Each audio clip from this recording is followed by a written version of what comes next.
पहलगाममध्ये जो काल दहशतवादी हल्ला झाला त्याच्यानंतर आपल्याला माहिती आहे की आपल्या राज्यातील मोठ्या संख्येने पर्यटक त्या ठिकाणी अडकलेत। पुणे असेल, मुंबई असेल, नागपूर आहे, वर्धा, अशा अनेक जिल्ह्यातले लोक त्या ठिकाणी अडकलेले आहेत। कालपासून सातत्यानं आम्ही सगळेच माननीय मुख्यमंत्री देवेंद्रजी असतील, आमची सगळी टीम असेल, या लोकांच्या संपर्कात आहोत।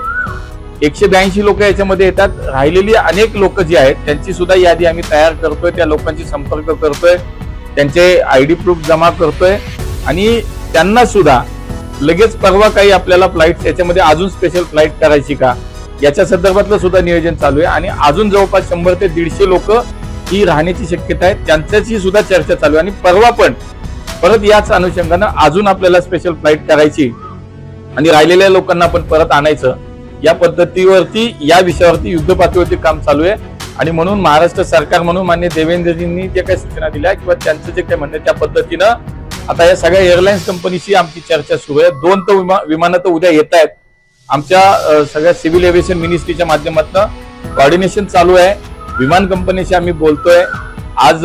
त्यामुळे उद्या तर नक्कीच 182 लोक येत आहेत आणि राहिलेली लोक ही परवा तेव्हा 2 दिवसात उर्वरित सगळ्या लोकांना सुरक्षितपणे महाराष्ट्रात आणण्याचं काम निश्चितपणे आम्ही सगळेजण करतो।